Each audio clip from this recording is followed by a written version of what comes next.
ఆదివారం మేడ్చల్ జాతీయ రహదారిపై జరిగిన హత్య కేసు నిందితులను పోలీసులు అరెస్ట్ చేశారు. వారి నుంచి 2 కత్తులు, 4 సెల్ ఫోన్లు, 2 ద్విచక్ర వాహనాలు స్వాధీనం చేసుకున్నారు.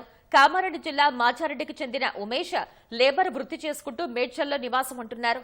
మద్యానికి బానిసైన ఉమేష్ ప్రతిరోజు ఇంట్లో గొడవ పడేవాడని, విసుగు చెందిన ఉమేష్ తమ్ముడు రాకేష్ మరో 3గురితో కలిసి హత్య చేసినట్లు పోలీసులు గుర్తించారు. సీసీటీవీ ఆధారంగా నిందితులను 12 గంటలలోపే అరెస్ట్ చేసినట్లు డీసీపీ కోటిరెడ్డి తెలిపారు.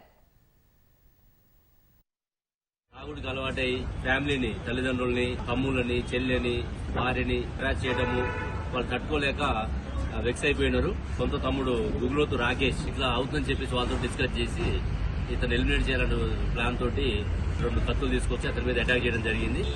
చేసి వెళ్ళిపోయిన తర్వాత ఇమీడియట్ గా మన పోలీస్కి ఇన్ఫర్మేషన్ రావడం, అప్పటికే ఇంజూర్డ్ పర్సన్ ని హాస్పిటల్ షిఫ్ట్ చేస్తే బ్రాడ్ డెడ్ కావడము జరిగింది. ఆ తర్వాత CC footages, technical evidence collect చేసుకుని ఆ పర్సన్ ఐడెంటిఫై చేసి ఈ 5గురిని కూడా అదుపులోకి తీసుకోవడం జరిగింది. పబ్లిక్ అప్పీల్ ఏంటంటే ఎవరైనా సరే ఫ్యామిలీ ఇష్యూ కావచ్చు, డ్రంకన్ స్టేట్ లో కావచ్చు, రకరకాల న్యూసెన్స్ జరుగుతున్నప్పుడు మనకి డయల్ 100 కాల్స్ ఉన్నాయి. ఇన్ఫార్మ్ చేస్తే తప్పకుండా వీటి మీద కూడా కౌన్సిలింగ్ చేయడం, ఇట్లా మేజర్ ఇన్సిడెంట్స్ కాకుండా చేయడానికి అవకాశం ఉంటుంది.